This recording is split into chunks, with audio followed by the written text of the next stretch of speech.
good morning, everybody. We've got a very nice group of participants already on the webinar. And just to let everybody know, we follow up afterwards, and we know that about 200 people at least listen to the recordings of the webinar. And we've got some nice stories about people saying, I go jogging in Gorky Park every morning and listen to the webinars then and the various interviews. And we have other people saying, I walk across Red Square in the morning to go to work and listen to the webinars. So some nice feedback indeed. I'm very glad to welcome our panel of speakers today. I'll be kicking off and I'll speak for about 4 or 5 minutes just to set the scene, followed by my good friend and colleague Ronnie Wein, who'll share with you some of the survey results and investigations we've been doing on digital recently.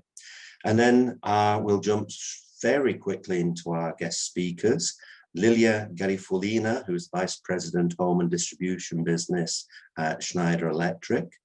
Andrei Kutukov, who is the Managing Director of Microfocus. Timur Hamzin, who is the Deputy General Director of Spare Solutions. And then on the legal front, Denis Khabarov, who is partner at Baker McKenzie, will take us home, so to say. So that's the list of our really interesting panel speakers today. Each of them will speak for a good 10 minutes, and then we will have at the end opportunity for discussion. And please, there is a chat function, use that as much as you want, and we invariably answer all the chat queries and so forth. So I'm looking forward to it. As I say, I'll be short and sweet. In one of our surveys, the biggest regret of corporations regarding COVID before, during and after is that they did not have enough digital business before COVID and going into COVID. Digital internally or digital externally to customers and partners. That is, of course, 2020 hindsight, but that's the way it is. I think in the agenda that we have, we've got 1 or 2 issues. And one of the queries is about the growth of e-commerce and how sustainable it will be. And at the moment, I think we're getting from many of our retail companies and consumer products companies that the shopping, the footfall, the number of shoppers is still less than before. And of course, we've got wave 3 of COVID coming up, which could reduce that more. But until now, that lower footfall, the convergence of people buying has been higher, and the size of the basket, how much they spend, has been higher as well. So that's been helpful for business. I think it's totally unavoidable that e-commerce and digitalization will increase. I think companies are looking at strong double digits to their e-commerce business moving forward. I think traditional business in Russia can be decent top line, single digits in rubles, but e-commerce will be the percentage driver of the business moving forward for many. And on e-commerce and retail, both within companies and within economies, I would give you the following numbers as averages. 4, 5, 6% represented pre-COVID numbers for the e-commerce element of retail, both with our clients and within the Russian economy. By the way, of course, Moscow was bigger, not 4 to 6, but 15 to 17%. Also, the numbers are quite similar in Hungary, Poland, Ukraine, Romania. 4, 5, 6, 7% of retail was e-commerce in the economy. With COVID, that jumped to 10, 12, 13%. And as we had the opening up of the shops again, it went down to 8, 9%. So the net result was 5 to 13 to 8 or 9. So almost a doubling of the e-commerce element. And we think that will be growing stronger, relatively traditional business going forward. So that will be a strong driver. 2 more points I'd like to share with you before turning to Ronnie. Digital communication, we've talked about this a lot. It's good for existing customers, existing clients and partners. When I say good, it's sufficient. I think moving forward in Russia and global, we're going to have a hybrid in the future We do want to get back to meetings face-to-face and so forth. By the way, we're hoping to have our first small live event in Moscow in August. And then on the 17th of September, we're planning an event in our regular hotel, the Balchuk Kempinski, and we'll be informing you more of that going forward. But we, in our business, will be continuing with webinars and mixing with live events as well. And I think all business moving forward will be a hybrid element. The question is, to what extent can digital be good for developing new relations and also showing innovation to new partners and new customers? It's a tough one, and that's why I think many companies will want their live salespeople on the road. B2B relationships are generally new partners is tougher than e-commerce, the retail to the customers, which is a known tool and an instrument and procedure. However, I had an interesting feedback about digital meetings the other day, that B2B meetings, meeting partners and customers and so on, digital was good, because instead of flying to Amsterdam or Rostov or Warsaw for a meeting, staying in a hotel overnight, maybe then the next day being told the meeting is cancelled due to illness or something, and then returning home fruitlessly after a day and a half or 2 days on the road. Webinars are much quicker to execute and also much quicker to postpone and turn to another day, time saving. So I think that also will be an element, but generally, new relationships and monetizing through digital on the B2B side is a challenge. My last point affects everybody on this call and all companies across all sectors.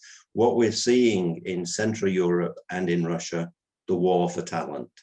Every week, every day, every month, it seems to be accelerating and intensifying. And one of the real challenges, of course, is digitally skilled people. Good talent, how do you bring them in? What's the turnover rate? How do you retain them? How do you understand new digital talent? Are they always young, entrepreneurial, kind of individualistic, or can they integrate easily into your corporate system? How adaptable and flexible does your HR department and general managers have to be to build that digital team? And of course, how much do they cost? What's the premium? In talking with executives, that premium ranges from 5 to 10 to 15%. And then some executives smile or giggle when you mention that number and say, Danny, the premium for digital is 35%, 55%, 85%, you know, what they want, what we can afford, and what we need to build our digital business going forward. But in any case, for marketing people, for HR, for engineers, across the board in Russia and Central Europe, we're seeing the war for talent greatly revived. My last point, if there's a strong war for talent, and there is, that indicates manifestly and very clearly that business is not bad or good or very good. And at the moment, I have to say, in our surveys, in our webinars, and in my hundreds of private conversations with executives, I would say that 80 to 90% of companies at the moment are enjoying a good, strong business in Russia. But of course, what's happening with the global economy and in Russia specifically, the concern is on the COVID wave 3. And then I think the other two operational issues I've mentioned would be HR. And then for another webinar, which we discuss always, consumer price inflation, but input inflation and the costs for all the products that you're bringing in to make your manufacturing or servicing. I tried to be brief. I was a bit longer than brief, but I think that's good enough. And Ronnie, if I may, I'd like to turn to you, please, and you give us 5 minutes, I think was what we've said, on what you've been doing on the digital side. Good to see you. Hi, Danny. Good morning to everyone. We have some amazing panelists and speakers coming up, so we'll also keep this short just to set the scene a little bit. and to share latest survey results with you, maybe some anecdotes for some 6 to 7 minutes. Now, as we all know, huge acceleration in digital solutions and adoption of digital solutions in 2020. And 2021 is another year in which sales growth by digital channels will grow substantially for companies in Russia and worldwide, of course. And we had our latest survey results come in just 4 weeks ago. So this is already halfway through the year. This is already quite a, we're quite far into the year. So these results are valid, although they are predictions for the entire year, of course. The vast majority of executives, 80% to be exact, expect to grow digital sales in 2021, so 80%. But what's more interesting is that the majority, 64%, see their growth in the double digits. And amazingly, a good quarter of executives, 23% to be exact, expect to grow over 50% this year in terms of the digital sales. Just to contrast this, 1% of executives think that e-revenues will fall, so basically no one. But there are some 20% that expect to be flat. Now, and I think Danny has already touched upon this a little bit, despite such expectations for growth, it is of course worth noting that in absolute terms, digital sales are still only a fraction of most businesses' total sales. And just to illustrate this anecdotally, I had a talk with an executive from a consumer products company, a global one recently, and he also set the scene something like this, that he said before COVID, beginning of 2020, total e-commerce represented around 6 to 7% of their total sales. This then rose to 12%, 13% in summer 2020, so almost doubled, and currently stands at around 17 to 18%. So again, it's not the majority of business, but this is where a lot of the growth is coming from. And we also asked in our recent survey executives what percentage of how many of them had more than 20% of the total sales come from digital solutions. And the answer is that for end of 2020, 12% of executives said that they had more than 20% of the total sales from digital solutions, from e-commerce, and this number rose from 12% in 2020 to 19% in 2021 to 31% is the forecast for 2022. So again, this is just going up year by year, ramping up. Another point I would like to make is about remote work. Now, this is also something we touched upon in our Russia Digital report, which was published 2-3 months ago. And more and more executives, especially over the winter, were sharing with us that remote work was taking an emotional toll on executives, employees, the entire workforce. And so what we did is we asked executives to what extent employees were feeling more stressed, less stressed, or equally stressed as before remote work. And the numbers were quite clear. 50% said that they were more stressed now that they work from home. 30% said that they were equally stressed, and only 20% said that they were less stressed. Now 50%, that's 1 in 2. And what I find so remarkable about these results is that remote work on paper should reduce stress, right? There's no time wasted on commutes. There is less interpersonal friction with colleagues, more attention on getting the work done, more flexibility during your, to manage your daily life. So really, everything about remote work should reduce stress. But the reality, of course, is in many cases the opposite. Work-life balance continues to be eroded, and the entire trend that the mobile phone and then later smartphones initiated, making people available 24/7, continues. One additional element that many executives speak about is that all the soft elements, all the interpersonal relations suffer, of course. people feel less like a team. People tend to be less loyal because there is no way to sort of emotionally bind them to the company. All kinds of personal interaction becomes functional, and especially for digital, this is especially relevant for digital, creativity and idea generation suffers.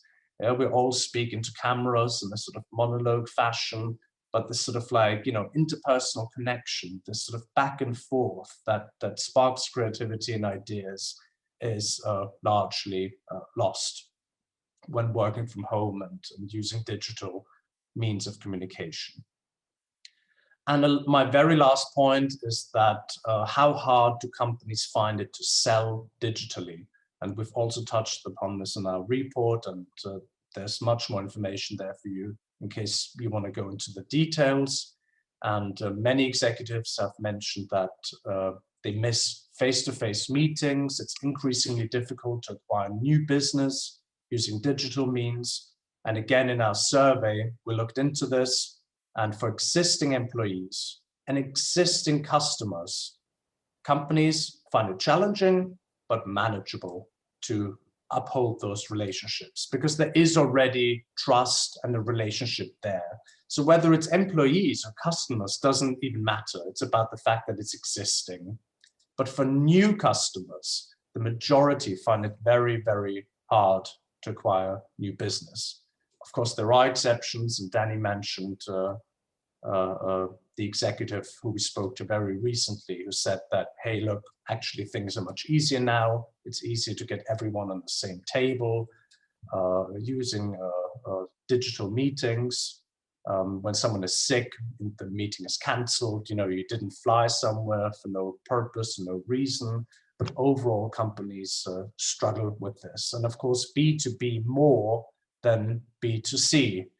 B2B has higher value transactions. There's usually more rounds that you have to go through until projects are approved. Transactions aren't standardized. So B2B really suffers more when being limited to digital communication. And I'll pass back to you, Danny. Thank you very much, Ronnie. And also there's a request to share that data that you referred to on stress and the others.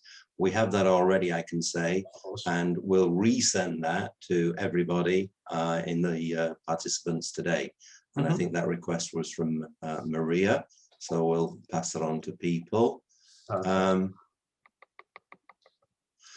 then there's a point from Yelena. Executives said remote work was more stress, according to what we said there, but at the same time, employees asked for more remote work in the future. I think the response to that is fair enough, and it's a complex picture. There's no one-sidedness to it. If you say that 50% want this, well, yes, another 50% want that. And as Ronnie was saying there, I think my sense is this desire for hybrid, 3 days in, 2 days out, 2 in, out, whatever, or 1-4, the hybrid model will be something to work out for the future. 2 points before I turn to Vitaly. As you said, Ronnie, and I would echo again, we do have a number of clients who are stronger than those averages. IKEA, in public, on one of our webinars, pointed out that their e-commerce business was up to 20% before COVID, has risen to 30%, and has stayed there. So not going up and down on that.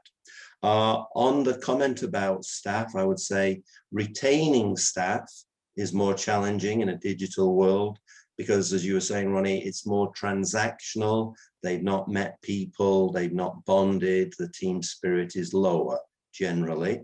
And my last point at this stage, an interesting comment, and I saw it vividly recently this week. I did a live in-house presentation. I went down to Slovenia on Monday, and I did a presentation for the Central Europe management team of a consumer goods company, very strong in digital. And what was interesting was all the CEE and Southeast Europe managers were there, except our friends from Moscow. and they were attending on digital cameras. So everybody was in the room live, and our Moscow colleagues were digital.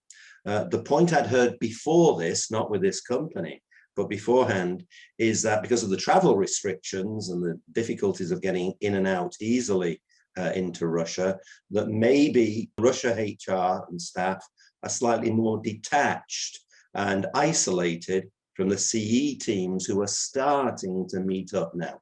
It's just an interesting, it's a little point, but it's certainly interesting, and I saw it.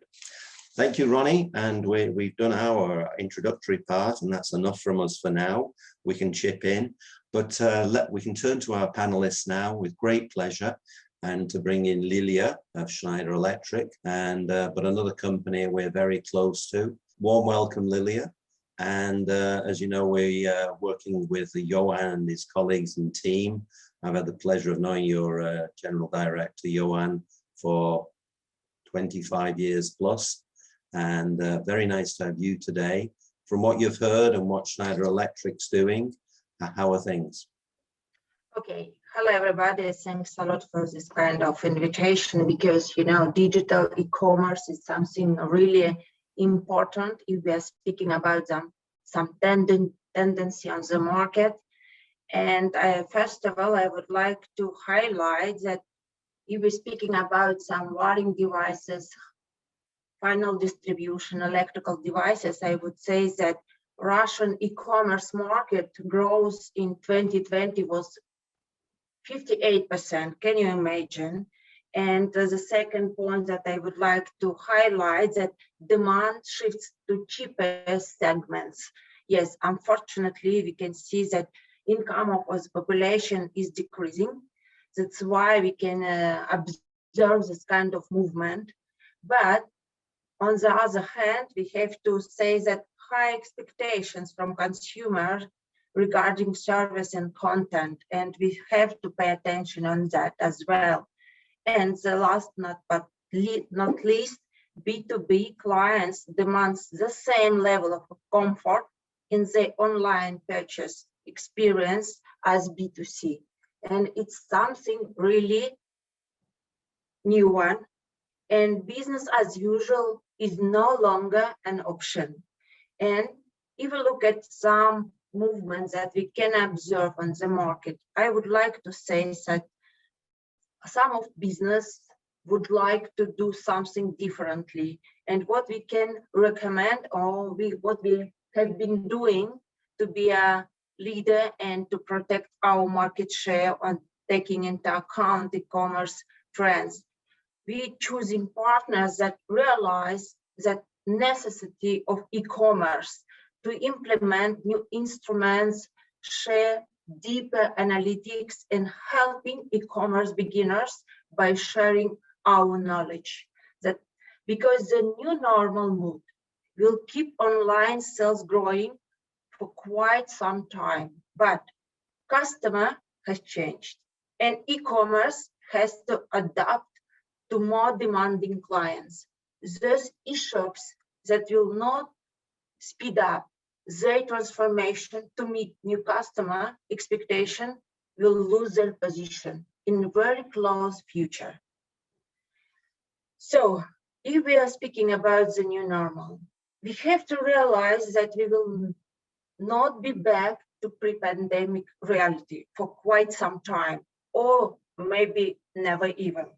So even if the COVID is beaten, people would like to want to stick up to comfort of fast delivery, wide choice of online shops, and easy online payment.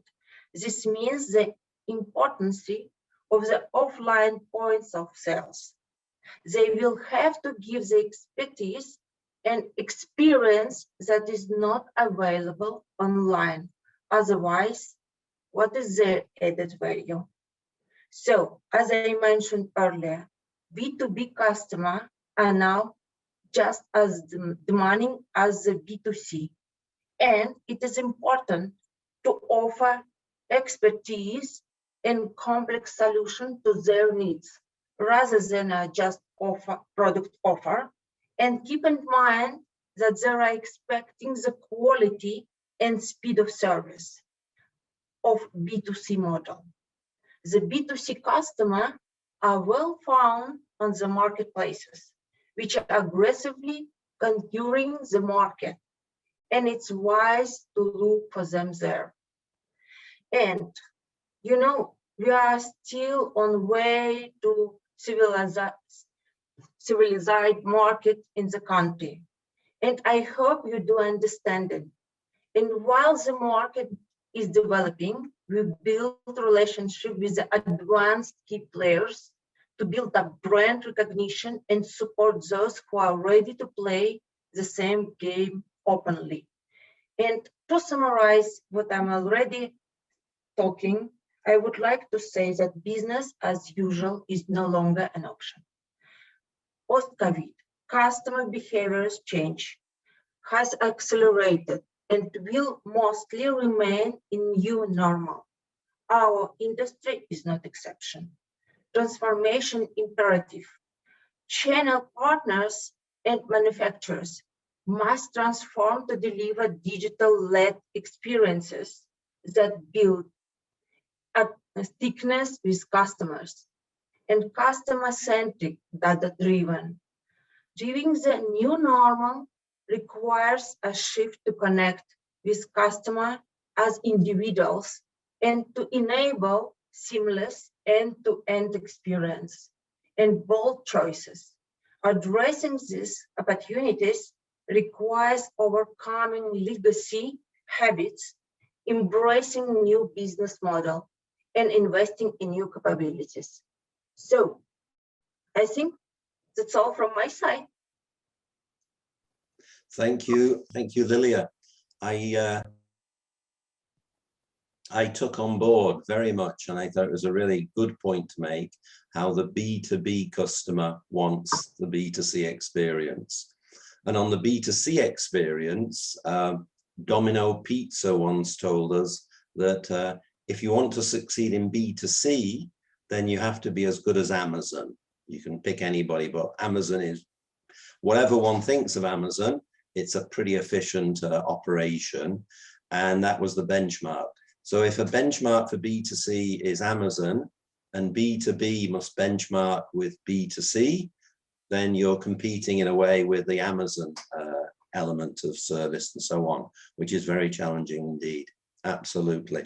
And you made the point that Vitaly made about the personalization, yeah, which I think is also very, very interesting on your business sector, and one wouldn't jump to that conclusion.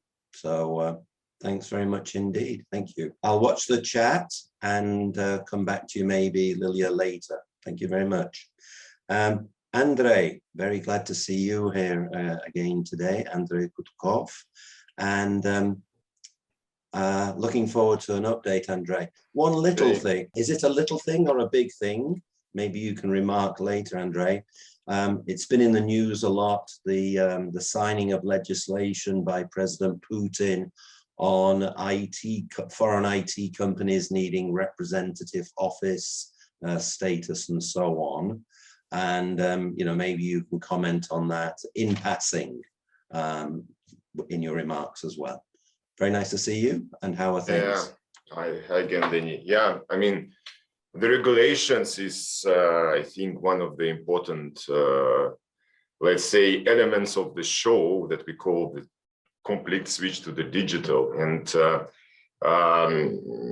one point on what Vitaly was talking about on the personalized digital marketing rollout, I think it can turn the way that you know, it can experience slowdown, and this slowdown can be driven by data privacy concerns. As you know, many countries are more and more, you know, into the data privacy laws, and we observe it, you know, across the globe. Many businesses became extremely dependent on the big external digitally driven tech companies like Amazon or Google or, you know, Apple, etc. And we are observing a wave of the regulatory questions to those kind of global companies, and even anti-monopoly questions, right? Cases against like Apple and Google recently. We saw that recently again in different countries, not only in US, in the country of origin, right?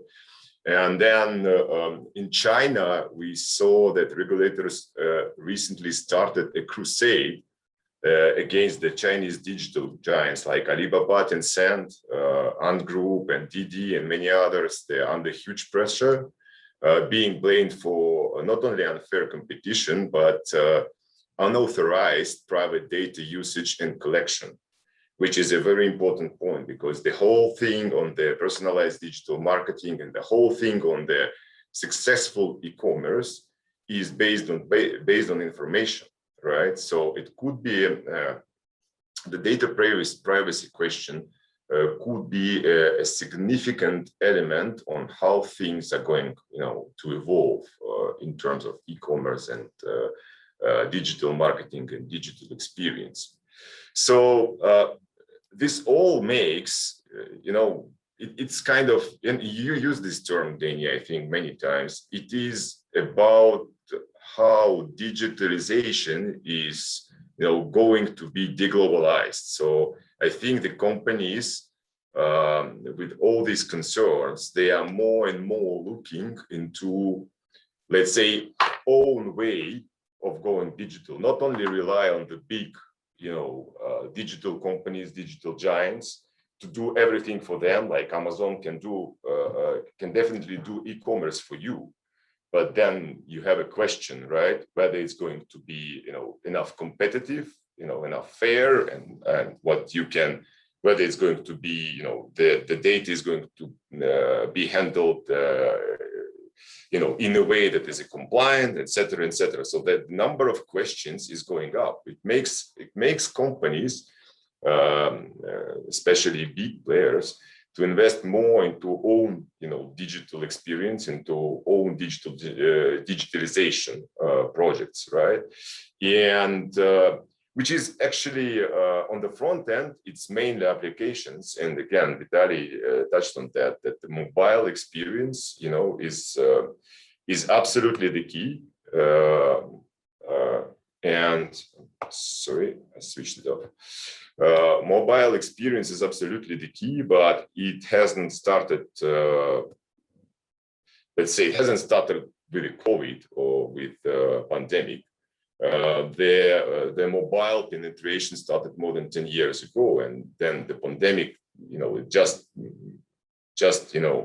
speeded it up and was a trigger to speed it up again, and even in more, let's say, pace. So so mobility changed the world more than 10 years ago, and now mobile applications are definitely the major interface between people, between businesses, and is the way of accessing all kind of services, be it transportation, travel, or shopping, or whatever, news, information, etc.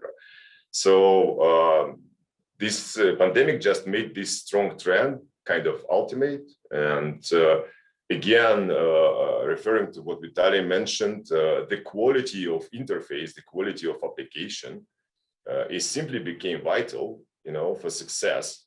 So it's I would say that the quality of the product itself, to the certain point, is now not dependent. It's now is less important than the quality of the application that using to promote this product and to sell this product to the certain extent. Of course, I'm exaggerating. So and with the volume of transactions is going up constantly, right? So many applications actually face challenges, capacity and performance wise. So that's why the new reality demand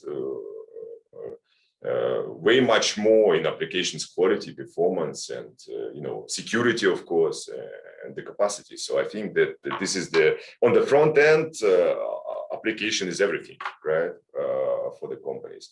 But also there is a back end, which is somehow called internal digitization, right? So if applications are the core for the front end, then there are things that needed to be improved on the back end as well.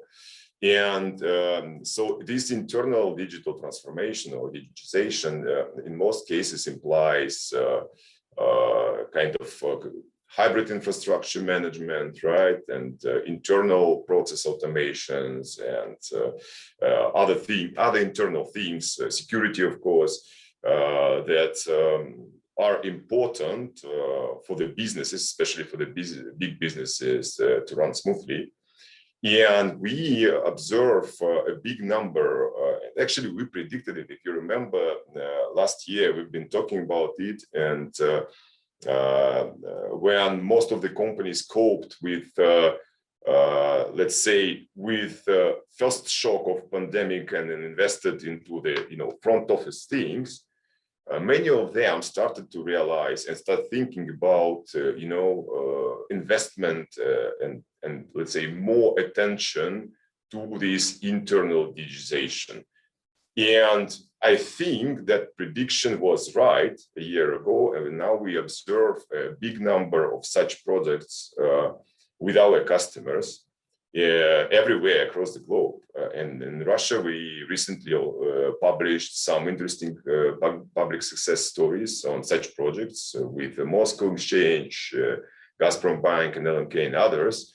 And it actually confirms that the attention on the digital transformation is not only pointed to external digitization, applications world, etc., but also on internal.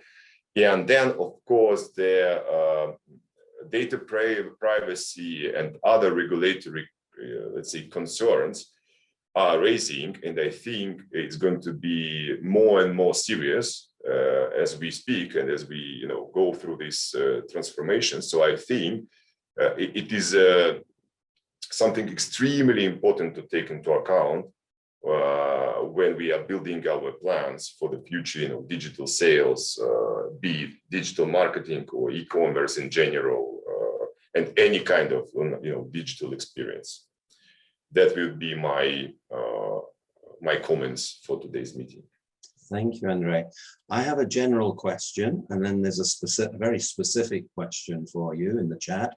My general one is, let's say over the last 6-9 months, the changes that we've had with digitalization and so forth, both positive, negative, is the speed of change in Russia, and you referred, of course, we know Sberbank and the tax system and so on, is the speed of change in Russia as you would have expected 6-9 months ago, or is it faster, a lot faster, or a lot slower?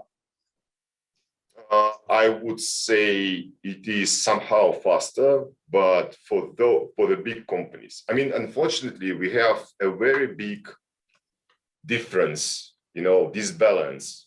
The big state-owned companies with big budgets, the speed of transformation is very high, and I would say it is higher than it was expected.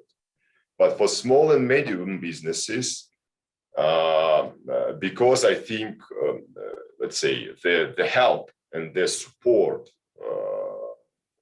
that we made as a country for those kind of businesses was simply not enough, right? I'm trying to be politically correct here. Simply not enough, right? Those are experiencing, big problems with funding, and that, of course, slows down the whole thing, including digital transformation. So they would be much faster if they could afford it, but unfortunately, they have other, let's say, more critical questions like survival to address. I agree with you. The question is, I'll read it out to make sure I don't make a mistake, Andrei. How does Andrei see the role of chat bots in building personalization and deglobalization of e-commerce and applications? Is it just a cherry on the cake, or our chat bots may grow to be the mainstream interface? I think that the chatbot, okay, if I understood it correctly, the chatbot is just a part of the experience. I mean, it's not contradictory, you know, to the globalization of applications. I mean, the chatbot could be the part of the application itself, for example, or and whether it's mobile application or the corporate application. But yes, of course, the chatbots.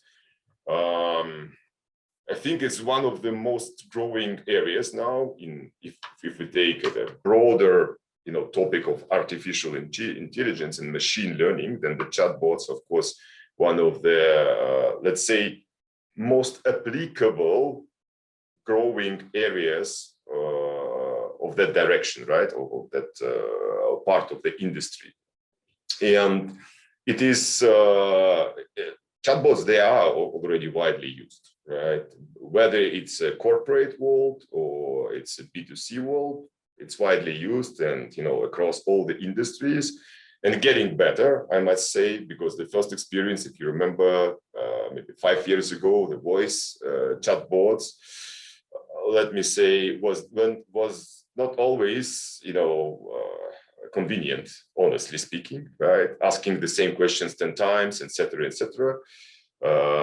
Now it's technology, of course, is much better, and in the good examples, I mean, the person could understand that he's not talking to the real human only after 1 or 2 minutes. I know these examples. I mean, it's really getting much better. Much better. But I think that the growth is definitely there, and we will see more and more introduction. It is part of the broader, let's say, robotization trend, right? All the things that are kind of not very sophisticated, you know, it could be automated. They are going to be automated sooner or later. As simple as that. Thank you very much, Andrei. Thank you. I'll turn now. Thank you for your patience, Timur and Dennis, and I'll turn to Timur now. It's a pleasure to welcome you again, Timur. And we've talked recently about some business trends and what we're going to do today. So I'm looking forward very much to what you're going to share with us. And you did this a few months ago, so it's a nice update. So how are things with you, and how are things with your clientele? Okay, good morning, everybody. Thank you, Danny, for that opportunity to be on that webinar. Let me firstly introduce myself, and after that, I will talk about our business, our industry, and lastly, I will talk about the birth strategy in e-commerce. I think that's going to be quite interesting for the audience. So my name is Timur Hamzin. I'm Deputy General Director at Birth Solutions. We provide outsourcing services, so we are the leader in the Russian market. So we got more than 1,500 large enterprises as our clients from different areas. Some of our clients are working in e-commerce, so that's why I can share with you some insights. So talking about our company and talking about digital sales, I would say that we are working in B2B market, and to be very effective in B2B market without offline sales, without offline meetings is really hard.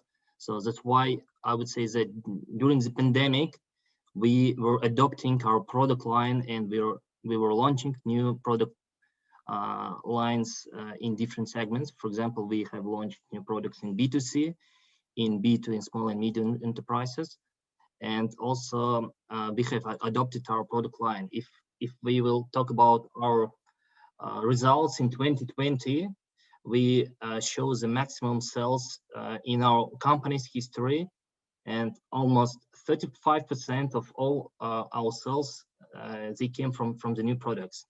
So the first conclusion, I would say that we should adopt. Pandemic is not restriction. Pandemic is a new opportunity, and we saw a lot of examples where our clients and some companies in Russia adopted.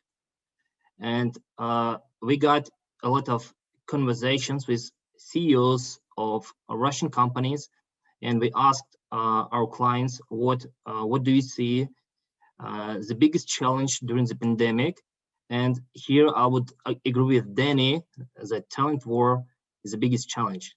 And if we ask them in 2020, they told us that, okay, we have a lack of like IT staff, but in 2021, most companies have lack of not only IT professionals, but also engineers, sales, HRs, delivery guys, and et cetera, et cetera. And also the cost of professionals increased significantly. So talent war, I would agree, is the biggest challenge for Russian executives.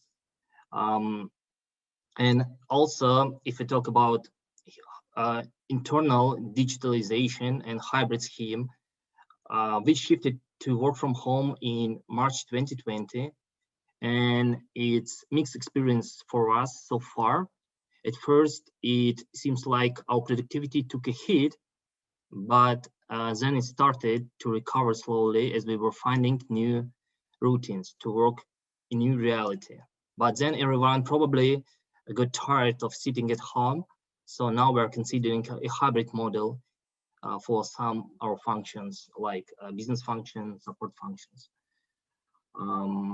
And I also agree with some speakers that during the pandemic, it's quite essential to study all regulatory issues. Danny talked about like some plans that has announced, for example, Russian government. And I would say that regulatory issues we should take into consideration when we build our strategies, when we launch our products, and when we communicate with our clients. And let me make a brief talk about some insights about Russian e-commerce market, Russian online sales, and Sber strategy in e-commerce. So, for example, according to Rosstat, the Russian statistical agency, in 2020, online sales accounted for 3.9% of Russian retail sales versus 2% in 2019. Thus, online sales doubled during the pandemic year. It's a good point for retail companies, for companies from e-commerce industry. But if we look to the cities, Moscow, for sure, Moscow is the first city, and Moscow has the largest share of online sales, almost 9.3% of retail sales. And in the second place, Novosibirsk. Novosibirsk has almost 8% in 2020 versus 5.3% in 2019 of retail sales. And St. Petersburg is on the third place, and online sales accounted for 7.3% of total retail sales versus 4.5% in 2019. It's also a great point for the companies that operate on a such market. And according to Sber Index research, Sber Index shows the consumption level in Russian cities. It's interesting fact that post-COVID buying habits changed mostly within a younger group of consumers who were buying online from time to time, even before 2020. They tend to stay and buy online even when all the shops were open again. But those buyers who preferred to buy offline in 2019, they returned to traditional shops once they opened. Especially, I'm talking about elder generation. And also, it's a good sign for companies who work on an e-com industry. Overall effect of COVID on e-commerce in Russia was quite huge. Online market grew by 1 trillion rubles. It's almost 130 billion US dollars from April to December of 2020. So talking about Sber and talking about Sber's strategy, electronic commerce is one of the Sber strategic initiatives. Now it consists of main 4 product lines. First of all, is the grocery e-com, it's Sber Market. Second is non-food e-com, Sber Mega Market. Delivery, Sber Logistic, and e-store constructor in sales company. And ecosystem, Sber ecosystem leverages expertise in enhancing operational efficiency in a large consumer base. So for example, if we talk about Sber market now is already a leading player in food e-commerce. So I told you like 3 months ago that Sber market grew more than like 8 times in 2020 versus 2019 due to pandemic as well. And now it's a leading player in the Russian market. And it's outcompeting traditional retailers and large IT companies. And if we look to the food e-commerce, according to Sber's analysis, based on international benchmark, Russian food e-commerce will grow with the CAGR of almost 46% till 2030. So it's a good sign for the companies from that area. And also we see that such a rapid pace of growth would require scalable solutions for different back office functions. As I said before, we have some clients from e-commerce, and they especially need support in accounting, legal, HR, and IT, which we as Sber Solutions company can provide and ready to provide. And the last point I would say about subscription models, I suppose most of you know about Amazon's subscription model, Amazon Prime, and we also see that on the Russian market, most e-com companies and most IT companies, they would like to launch subscription models. So Sber launched already Sber Prime and loyalty program Spasibo. So I would say that this is great insight for the companies that wanted to increase the number of client base, and the companies that wanted to increase the loyalty of their clients. So, Danny. Lovely, Timo. Thank you very much. Very interesting numbers. And I have a question. First of all, on the numbers, I was impressed by the food e-commerce growth, 46% CAGR until 2030. Now, we both know that food e-commerce is a low base in Russia, but still 46% is 46%. As a question also, I'll put it to you from Maria. What do you, it's quite a simple question, but actually a tricky, complex one. What do you think, Timo, about e-commerce in the pharmaceutical market? Yeah, I mean, we as Sber Solutions have a lot of companies from pharmaceutical sector, and we see that they have their strategies and they include in their strategies e-commerce. So some global clients that present on the Russian market and, for example, on Kazakhstan market has serious plans. And maybe this is another point that not only retail companies, I said before, that also pharmaceutical companies, some companies from even agriculture industry, they have some plans in order to develop e-commerce in their industry. Mm-hmm. Thank you. I think obviously e-commerce in pharmaceutical has been limited to some extent compared with chocolate or sweets. Sure. By regulation and so on. And as that regulation could loosen and is loosening, then it becomes more demanding. Pharmaceutical companies, by the way, Maria, certainly, as you know, digitalization as part of their strategy, their website, their communication, their liaison with doctors and so forth, they want to upgrade that.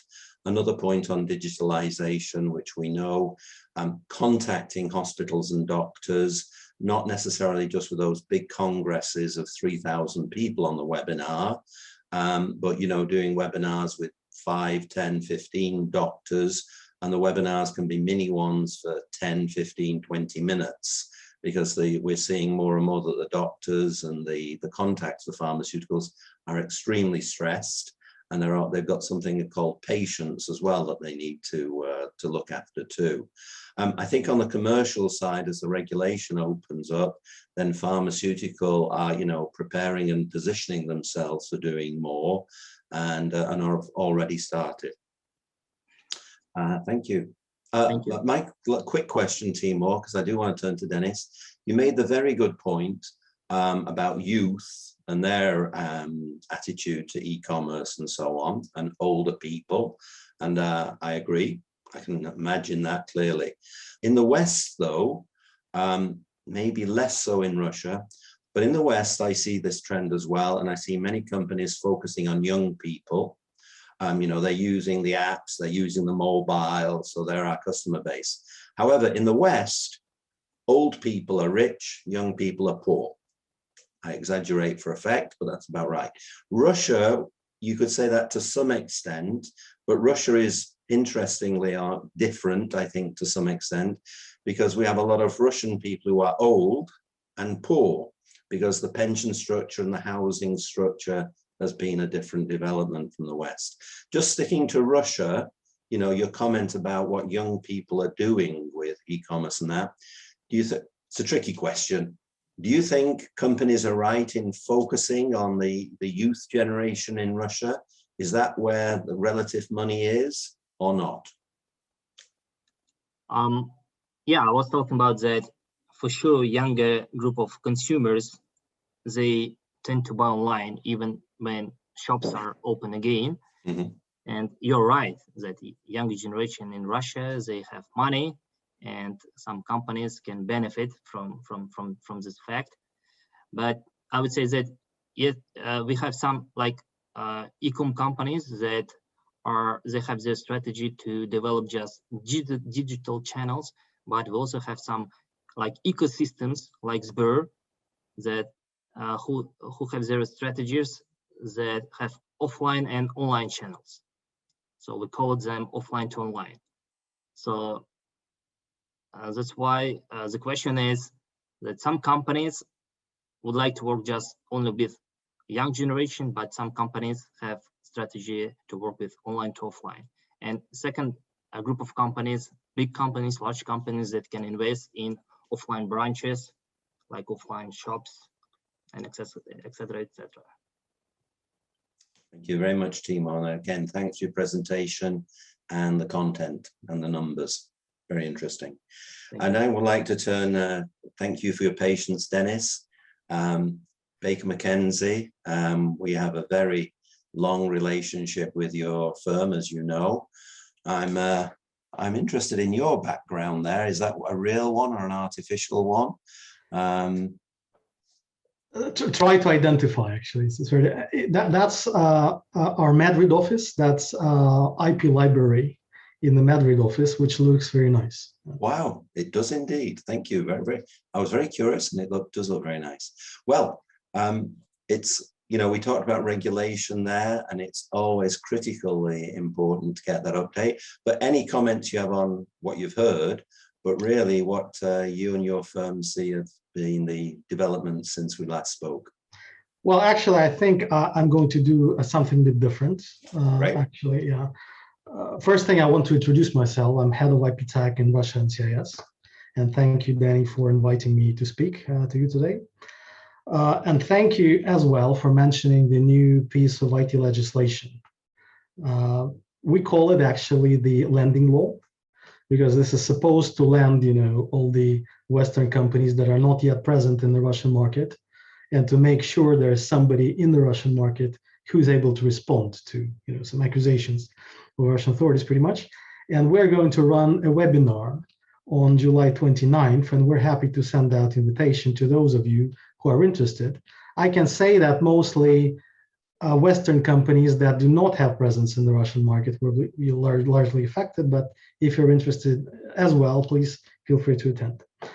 And we, as a global law firm, we actually do a lot of advisory work on digital transformation, and we want to understand what our clients think, what their priorities are. And last August, we did a digital transformation and cloud survey. And that's a survey that has covered 300 companies in US, UK, France, Germany, Australia, Brazil, and Singapore. Obviously, we didn't cover Russia because I think Danny does an excellent job of covering everything related to the Russian market. But otherwise, the results of the survey, they resonate very much with what's happening in the Russian market as well. And they give an opportunity to kind of, expand beyond the Russian borders and see what's happening outside. Because Russia is a part of the global community anyway, irrespective of what Russian authorities may think sometimes. Basically, there are three major benefits that the surveyed companies believe are associated with digital transformation. That's improved business agility, better client communications, and faster time to market for new products and services. And this is all very clear. However, there are top three barriers as well. The first one is integration of new and legacy systems. The second one is the lack of clarity on how digital transformation can improve operations. And the third one is lack of staff, expertise and skills. And this very much resonates to what I heard today. Major takeaways of this survey and of our experience of working with international clients on digital transformation projects is that the need to increase operational efficiencies and business agility are the major driving decisions to invest in digital transformation programs. In addition to that, we have a COVID-19 situation that has been added on top, and 58% of respondents said that pandemic has boosted their plans towards digitalization, irrespective of what those plans were before. Cybersecurity and cloud are tech investment priorities for digital transformation programs across all sectors, and cybersecurity is key given the real possibility and consequences of data breach. In addition to that, cybersecurity is also particularly important as businesses think hard in the context of global trade tensions about cross-border data ownership and some other complexities, political complexities between the countries. And businesses think how to protect data sovereignty, especially if their data centers are based overseas. And the point that was raised by Andrei, meaning that you must create something of your own, some hybrid solution, is something that very well resonates with this, because you need to understand which data in particular should be stored locally, which data you're able to send out to some outside of Russia digital center, and so on. It's important to mention that not all digital transformation projects are a success. Around the quarter of the respondents of the survey said that their digital transformation program actually led to more confusion and did not work out very well, because primarily the companies were not having some very clear plan in their head, and the apparent completion of a program was only like a staging post. Cloud remains on top of the list of essential technology and enterprises, but again, a lot depends on what type of data you store, where you store it, and a lot of companies, a lot of businesses use private cloud heavily. Historically, regulated sectors such as financial institutions and healthcare, life sciences have seen significant barriers to digital transformation. I think that's the case in all jurisdictions.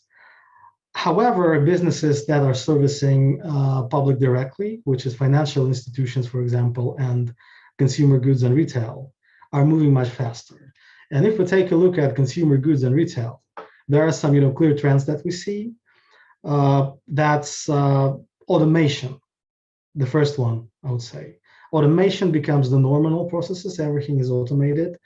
A second one is hyper-personalization of marketing, of experience, and of products. Physical stores become destination experience. So even with the year of a pandemic, everything going digital, people are kind of readily returning to the stores pretty much, but the shopping experience becomes a bit different. And another trend is hybrid distribution channels, because you need to understand as a company, as a business, what's the best way and most effective way to align the currently existing, previously existing, hardware offline channels with the new online channels, and quite often they start competing, and this is kind of not good. You should kind of deal with it. The digital tools that are used mostly very effectively in consumer goods and retail is perhaps an Internet of Things, automated ordering, reordering via perhaps some sensors on the products. Often that gives in-transit visibility. AI and machine learning, of course. Trends and volume are the trends are that the volumes are increasing, and it provides for options to do like volume forecasting, forecast trends, do some predictive staging, recommendations, deliveries. I'm going to touch upon AI a bit later. Robotics, of course, automated manufacturing, automated picking, automated storage, automated consumer support. Another thing which is used heavily, that's digital traceability, product source tracking, inventory replenishment, product authenticity mapping, product usage and warranties. There are some issues which are kind of emerging, I think, and they need to be resolved in future, perhaps. And one of them is, when does personalization become surveillance, really? When you have a lot of location tracking, Internet of Things with sensors, voice recognition, where is this edge, where does this borderline, when consumers will start feeling that they are being watched after, and this personalization really becomes surveillance. This is not entirely clear. Another thing which is very important to understand is the very recent blurring of marketing and community. And this is something which is being paid a lot of attention by anti-monopoly regulators around the world. The importance of user-generated content is increased. The importance of social influencers increased, but it all ends up in a situation where you're operating in a social network environment, and you don't really understand, consumer does not really understand which part of it is an advertising material or something which promotes certain products or services, and which is something independent. And of course, I'm an IP lawyer, and I cannot help noticing brand protection, new contents, and a lot of questions are being created. For example, can a shopping bot be confused by an infringing trademark? A trademark which is not identical but confusingly similar.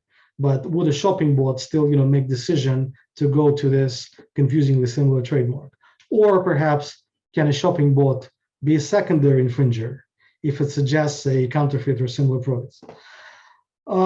When it comes to AI and machine learning, actually, again, being an IP lawyer, I can tell you that if we look at US patents related to technologies in the area of artificial intelligence, if we take a decade from 1998 to 2007, that's around 3,000 patents.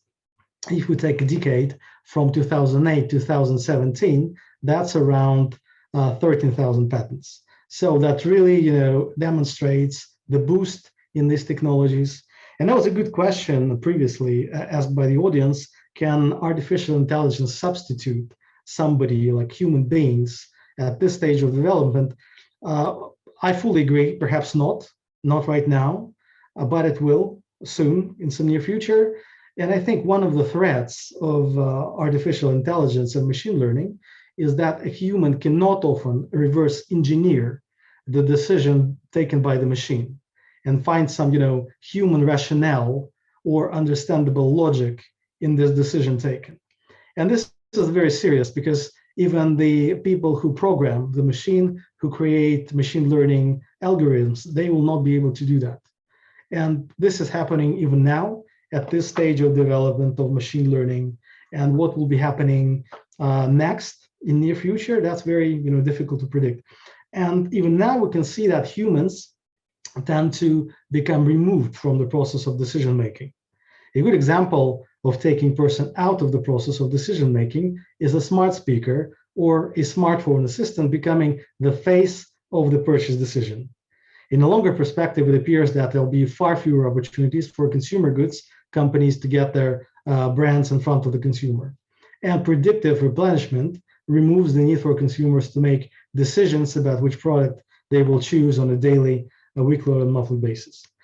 And I think the key points to keep in mind for businesses in Russia and outside of Russia is that businesses can really get benefits from data they aggregate and use if the processes are digitalized and if the processes are aligned to be digitalized. This is very important. All data is recorded, nothing is lost, and it is in the format that allows to work with it.